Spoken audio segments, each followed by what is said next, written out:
آج کا موضوع اس لحاظ سے بہت دلچسپ ہے کہ جو لوگ اس کا شکار ہیں وہ تسلیم نہیں کریں گے اور جو اس میں مبتلا نہیں وہ کھلم کھلا اس کا اعلان کرتے پائے جاتے ہیں۔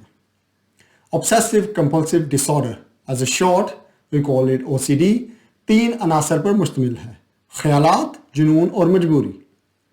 Obsession ایک ناپسندیدہ اور ناخوشگوار خیال، تصویر یا خواہش ہے جو بار بار آپ کے ذہن میں داخل ہوتی ہے، جس سے اضطراب، نفرت یا بے چینی کے جذبات پیدا ہوتے ہیں۔ کمپلشن ایک بار بار چلنے والا رویہ یا ذہنی عمل ہے جسے آپ محسوس کرتے ہیں کہ آپ کو جنونی سوچ کی وجہ سے پیدا ہونے والے ناخوشگوار احساسات کو عارضی طور پر دور کرنے کی ضرورت ہے۔ دوسرے الفاظ میں، obsession compulsions کو قائم رکھتے ہیں اور compulsions obsessions کو سکون دیتے ہیں۔ As a matter of fact, OCD تمام بیماریوں جس میں نفسیاتی اور جسمانی بیماریاں بشمول ہائی بلڈ پریشر، ڈائبٹیز اور کینسر شامل ہیں، 7ویں نمبر پر ہے۔ یہ بات حیران کن ہے کہ تقریباً 2 سے 4% آبادی OCD میں کسی نہ کسی شکل میں مبتلا ہے۔ اس کی عام بات نہ لگنے کی وجہ یہ ہے کہ OCD کے شکار لوگ اس سے شرم کی بات سمجھ کر دوسروں سے چھپانے کی کوشش کرتے ہیں۔ کچھ کیسز میں OCD میں مبتلا شخص کی زندگی پر قبضہ جما لیتی ہے، جبکہ اس کو اپنا وقت زندگی کے ضروری کاموں پر صرف کرنا چاہیے۔ ذہن میں بار بار خیالات آتے ہیں جو کچھ لوگوں کے لیے بہت پریشان کن ہوتے ہیں۔ یہ ایک بڑا مسئلہ بن جاتا ہے جب وہ اپنے کام پر توجہ نہیں دے پاتے، کیونکہ ان کی توجہ غیر ضروری مداخلت کرنے والے خیالات اور ان کے کام کے درمیان تقسیم ہو جاتی ہے۔ کچھ خیالات بہت پریشان کن ہوتے ہیں اور ان میں مبتلا شخص ان خیالات سے چھٹکارا چاہتا ہے، جبکہ کچھ خیالات عجیب و غریب تصورات ہوتے ہیں، جیسے کہ ایک پل پر کھڑے ہو کر سوچنا اگر میں چھلانگ لگا دوں تو کیا ہوگا، اس طرح کی چیزیں۔ مثبت بات یہ ہے کہ صرف خیالات کا آنا اتنی خطرناک بات نہیں جتنا کہ ان خیالات کو عملی جامہ پہنانا۔ OCD کو جنون اور مجبوریوں کی 3 اقسام میں تقسیم کیا گیا ہے۔ پہلی ہے چیکنگ، کسی چیز کی جانچ پڑتال، دوسری ہے ریپیٹیشن، کسی چیز کا دہرانا، اور تیسری ہے آرڈر، چیزوں کو ترتیب سے رکھنا۔ چیکنگ میں لائٹ سوئچ، کھانا پکانے والے چولہے یا دروازے کے تالے کو 5 سے 10 بار چیک کرنا شامل ہے۔ مثال کے طور پر کچھ لوگ جب گھر سے باہر جاتے ہیں تو تالے کو بار بار چیک کرتے ہیں، 4 دفعہ، 5 دفعہ یا اس سے بھی زیادہ۔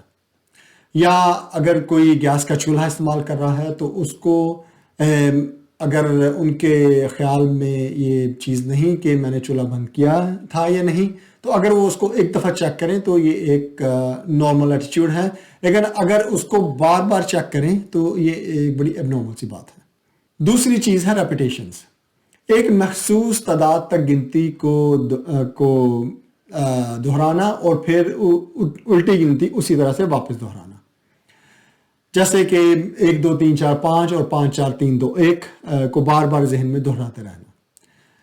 اس کی ایک اور مثال، جیسے کہ اگر آپ بینک جاتے ہیں اور آپ نے کچھ کیش بینک میں جمع کرانا ہو تو آپ جب کیشیئر کو ہینڈ اوور کریں تو کیشیئر عمومی طور پر کیش کو ایک دفعہ گنتا ہے یا اپنی تسلی کے لیے کیش کاؤنٹر مشین یوز کرتا ہے یا دوسری دفعہ ہاتھ سے گن سکتا ہے۔ لیکن اگر کیشیئر OCD میں مبتلا ہو تو وہ اس کیش کو 2 دفعہ، 3 دفعہ، 4 دفعہ نہ جانے کتنی دفعہ گنے گا، جو کہ بڑی ایک عجیب سچویشن کریٹ کر دیتا ہے اپنے لیے اور آپ کے لیے۔ اس کے بعد تیسری چیز ہے آرڈر، چیزوں کو ترتیب سے رکھنا۔ یہ چیز ایک غیر معمولی رویہ ہے جو کہ بہت سارے لوگوں کی زندگی میں تناؤ پیدا کر سکتی ہے، خاص کر کے شادی شدہ لوگوں کی زندگی میں۔ اگر میاں اور بیوی دونوں میں سے کوئی ایک شخص OCD کا شکار ہو اور وہ ترتیب سے چیزوں کو رکھنے کا عادی ہو اور اس کا دوسرا لائف پارٹنر اس رولز کو فالو نہیں کرے تو اس سے ان کے درمیان میں تناؤ پیدا ہو سکتا ہے۔ یہاں تک معاملات کسی حد تک قابو میں ہیں، لیکن اگلی چیز پریشان کن ہے۔ اگر OCD اضطراب کا باعث بننا شروع کر دیں، OCD انگزائٹی کریٹ کرنی شروع کر دیں، تو اس سے زندگی میں بہت پریشانی کا سامنا ہو سکتا ہے۔ اگر آپ اضطراب کے بارے میں مزید جاننا چاہتے ہیں تو آپ میری انگزائٹی پہ یا اضطراب کے پہ انگلش اور اردو دونوں میں ویڈیو موجود ہے جو آپ دیکھ سکتے ہیں، لیکن ابھی میں آپ کو بریفلی اس کو ایکسپلین کر دیتا ہوں۔ اضطراب کیا ہے؟ کسی ظاہری خطرے کے بغیر غیر اختیاری طور پر جذباتی ہونا، پسینہ آنا، دل کی دھڑکن اور سانس کی تیزی کو انگزائٹی کہتے ہیں۔ کچھ لوگوں مثال کے طور پر کچھ لوگوں کو ہوائی جہاز کے سفر سے پہلے ایسا ہوتا ہے کہ اور جو شدید انگزائٹی والے لوگ ہیں وہ بس یا ایون حتیٰ کہ بائی سائیکل پر سفر کرنے سے بھی کتراتے ہیں۔ او سی ڈی اور انگزائٹی کا جو لنک ہے یہ ایک بڑی خطرناک چیز ہے۔ یہ او سی ڈی اور انگزائٹی کے لنک کو دیکھتے ہیں۔ مثال کے طور پر کچھ لوگ کام کو دائیں طرف سے کرنا شروع کرتے ہیں یا اس کے برعکس بائیں طرف سے۔ اگر وہ ایسا نہ کریں تو ان کو لگتا ہے کہ یہ کام کا نتیجہ کسی نقصان کی صورت میں نکل سکتا ہے۔ جیسے اگر او سی ڈی میں مبتلا شخص ہمیشہ بس کے بائیں جانب والی جو قطار ہے اس میں یہ سوچ کے بیٹھتا ہے کہ یہ زیادہ محفوظ ہے، اور اگر اسے اس طرف جگہ نہیں ملتی تو وہ شاید بس میں سوار نہیں ہوگا۔ اگر بس میں سفر کا مقصد کام پر جانے کے لیے ہے تو اسے کام سے دیر ہو سکتی ہے۔ اگر وہ بس میں اس نیت سے سوار ہو کہ اس کے بعد اس کو ٹرین کا سفر یا ہوائی جہاز کا سفر کرنا ہے تو اس کی ٹرین یا فلائٹ چھوٹ سکتی ہے۔ ایک اور مثال یہ بھی ہے کہ ایکسٹریم کیسز میں او سی ڈی کا مریض بار بار ہاتھ دھونے کی وجہ سے اپنے ہاتھوں کو زخمی کر لیتا ہے۔ ان کے اسکن کی باہر والی لیئر یا پرت ڈیمیج ہو جاتی ہے جس سے ہاتھوں سے خون رسنا شروع ہو جاتا ہے۔ آئیے سائنسی ثبوت سے دیکھتے ہیں کہ او سی ڈی کیسے ورک کرتی ہے۔ درجنوں طبی مطالعات نے یہ چیز کو پروف کیا ہے کہ دماغ کے جو حصے اس میں حصہ لیتے ہیں اس میں پہلا ہے کورٹیکس۔ یہ دماغ کا باہر والا حصہ ہے۔ جب آپ دماغ کی تصویر دیکھیں تو جو دماغ کا رنکلی پارٹ ہے وہ اس کا کورٹیکس ہے۔ دوسرا حصہ ہے اسٹرائٹم۔ اسٹرائٹم دماغ کا ایک اور حصہ ہے بیزل گینگلیا۔ بیزل گینگلیا کا جو پرنسپل کمپوننٹ ہے وہ اس کو اسٹرائٹم کہتے ہیں۔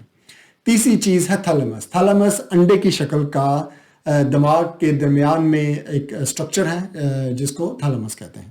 کورٹیکس کیا کام کرتا ہے؟ یہ انڈرسٹینڈنگ اینڈ پرسیپشن کا کام کرتا ہے جس کو اردو میں تفہیم اور ادراک کہیں گے۔ اسٹرائٹم ایک آن آف سوئچ کی طرح کام کرتا ہے، جیسے کہ آپ جائیں یا نہیں جائیں، کوئی کام کریں یا نہ کریں۔ اسی طرح سے جو تھیلمس ہے ہماری جتنی بھی سینسری انپٹ ہے، ہماری جو حصے ہیں ان کی جو انپٹ ہے وہ تھیلمس سے ہو کے گزرتی ہے۔ دماغ کے ان تین حصوں کے لوپ میں خرابی کو او سی ڈی کا ذمہ دار سمجھا جاتا ہے۔ ہم نے کلینکل سٹڈیز میں ایم آر آئی اور پیٹ سکین کی مدد سے اس کو سمجھا ہے۔ ایم آر آئی سکین کیا ہے؟ میگنیٹک ریزوننس امیجنگ سکین، اور پیٹ سکین ہے positron emission tomography. Clinical studies میں او سی ڈی کا شکار شرکا کا مشاہدہ کیا جاتا ہے۔ او سی ڈی کا محرک دماغ کے تین حصوں جیسے کہ میں نے مینشن کیا کورٹیکس، اسٹرائٹم اور تھیلمس کو آپ سکین میں دیکھیں، جو اس کے محققین ہیں اس کو سکین میں دیکھیں تو یہ دماغ کے تین حصوں کو روشن کرتا ہے۔ جو ان کے شکار لوگ ہیں ان کو لیب میں مدعو کیا جاتا ہے اور ایک محرک کے ذریعے ان کے اندر بے چینی یا اضطراب کی کیفیت پیدا کی جاتی ہے، اور ایم آر آئی اور پیٹ سکین کی مدد سے ان کو اسٹڈی کیا جاتا ہے۔ ہر کسی کی او سی ڈی کا محرک ایک دوسرے سے مختلف ہو سکتا ہے۔ کسی کے لیے ناصاف چیز اس کا محرک ہے، جبکہ کسی دوسرے کے لیے بے ترتیب اشیاء اس کا محرک ہو سکتی ہیں۔ محرک کی موجودگی سے دماغی حصوں میں سرگرمی اور خون کی گردش تیز ہو جاتی ہے۔ یہ سب ہم ایم آر آئی اور پیٹ سکین میں دیکھ سکتے ہیں۔ بعض اوقات او سی ڈی میں مبتلا ہونے کی بنیادی وجہ توہم پرستی ہے۔ اگر آپ اس شخص کو یہ بتانے کے لیے دباؤ ڈالتے ہیں کہ وہ چیزوں کو ایک خاص طریقے سے کیوں کرتا ہے، جیسے کہ صوفے کے درمیان میں بیٹھنے کے بجائے ایک سرے پر بیٹھنا، تو اس کا جواب کچھ اس طرح ہوگا، مجھے معلوم نہیں، میں ہمیشہ یہیں پہ بیٹھتا ہوں۔ اگر آپ اس کو پوش کریں اور معلوم کرنے کی کوشش کریں کہ ایسا کیوں ہے، تو وہ اس کا جواب کچھ اس طرح سے ہوگا، اگر میں درمیان میں بیٹھ گیا تو میری پسندیدہ ٹیم میچ ہار جائے گی، یا اس سے بھی زیادہ کچھ برا ہو سکتا ہے کہ میرے کسی عزیز کو نقصان پہنچ سکتا ہے۔ اگر گھر میں مہمان آ جائیں تو مقررہ جگہ پر بیٹھ اور اس شخص کی مقررہ جگہ پر بیٹھ جائیں تو او سی ڈی میں مبتلا شخص کے لیے یہ بات بڑی پریشانی کا سبب بن سکتی ہے، کیونکہ وہ اسی جگہ پر بیٹھنا چاہتا ہے۔ آپ سوچ رہے ہوں گے یہ اتنا سنجیدہ نہیں ہو سکتا۔ آپ یقین کریں یہ واقعے میں اتنا سنجیدہ معاملہ ہے۔ طبی مطالعات کے دوران سوالات سے یہ چیزیں ثابت ہیں۔ ایک انٹرسٹنگ بات یہ ہے، او سی ڈی کے شکار شخص نے کبھی بھی اس امکان کو تلاش کرنے کی کوشش نہیں کی کہ اگر وہ جنون کی پیروی نہیں کرتے اور اس کے برعکس کرتے ہیں تو کیا ہوگا۔ انہوں نے کبھی ایسا کرنے کی ہمت نہیں کی، اس کی وجہ نتائج کا خوف ہے۔ ساری زندگی خوف کے تحت وہ اپنی زندگی گزار دیں گے، لیکن اس کے برعکس کبھی بھی کام نہیں کریں گے۔ منفی توہم پرستی کے مقابلے میں کچھ لوگ مثبت توہم پرستی کا شکار بھی ہوتے ہیں، جیسے کہ کسی کام کو کرنے سے پہلے یا کرنے کے دوران وہ سرٹن ٹائپ کے کچھ ایکشنز کرتے ہیں، کچھ اعمال کرتے ہیں۔ جیسے ہم مثال لیتے ہیں کھلاڑیوں کی۔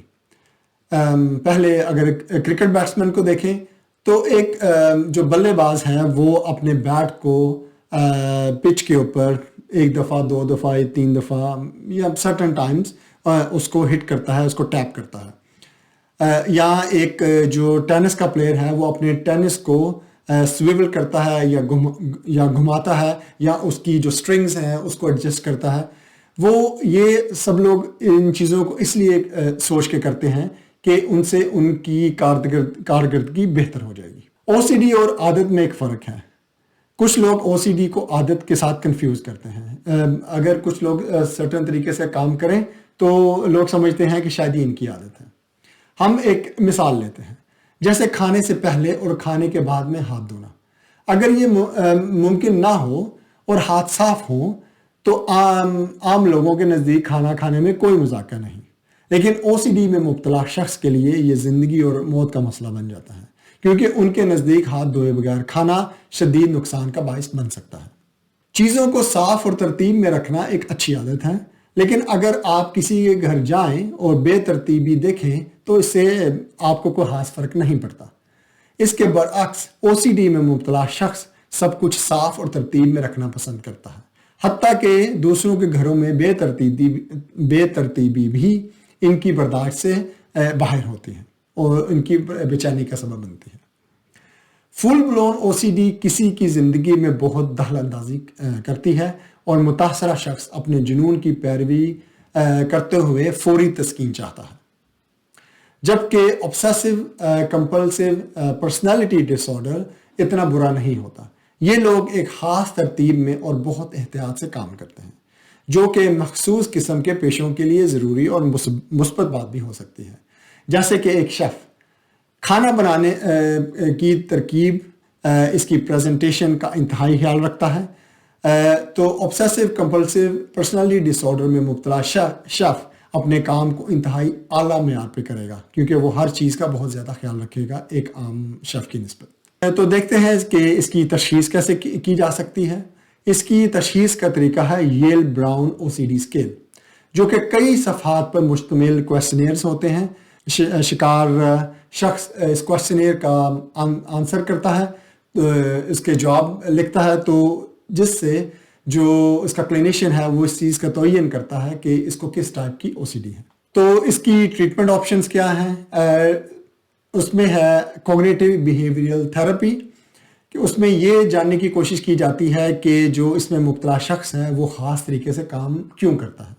جو کلینیشین ہے وہ او سی ڈی میں مبتلا شخص کے کام یا گھر کا وزٹ کرتے ہیں اور ان کا مشاہدہ کرتے ہیں کہ وہ خاص طریقے سے چیزوں کو کیوں کرتے ہیں۔ ان کے بنیادی خوف کو سمجھنے کی کوشش کرتے ہیں کہ وہ کیوں کمپلشن کرنے پہ مجبور ہیں، اگر وہ ایسا نہیں کرتے تو کیا ہوگا۔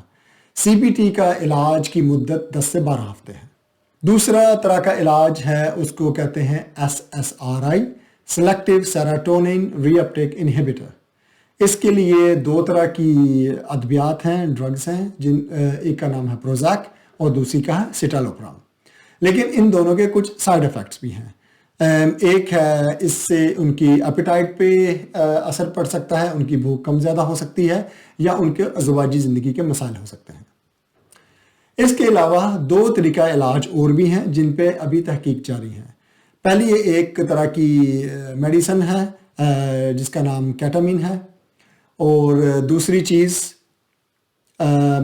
کو کہتے ہیں TMS تھراپی، جو کہ ہے ٹرانس کرینیل میگنیٹک اسٹیمولیشن۔ یہ ایک نان انویسو طریقہ علاج ہے جو مقناطیسی شعاعوں کے استعمال سے دماغ میں عصبی حلیوں کو متحرک کرتا ہے تحقیقات کے مطابق CBT طریقہ علاج سب سے زیادہ مؤثر ثابت ہوا ہے۔ اگر OCD آپ کی روزمرہ کی زندگی کو محدود کر رہی ہے یا پریشانی کا باعث بن رہی ہے تو اچھی خبر یہ ہے کہ مدد دستیاب ہے۔ آپ کا ڈاکٹر کسی سائیکاٹرسٹ کو آپ کو ریفر کر سکتا ہے یا پھر آپ کسی سائیکاٹرسٹ سے خود بھی رابطہ کر سکتے ہیں۔ اگر آپ دماغ کے حصوں کے بارے میں مزید معلومات میں دلچسپی رکھتے ہیں تو میری videos brain anatomy and its function دیکھ سکتے ہیں، جس کا لنک ڈسکرپشن میں ہے۔ اگر آج کا ٹاپک آپ کو دلچسپ لگا ہو تو اپنے دوستوں سے اس کو شیئر بھی کر سکتے ہیں۔ For more information on parts of the brain mentioned in this session, please watch my video on this topic. If you prefer watching this video in English, you can watch on my English channel. The link is in the description. Thanks for watching.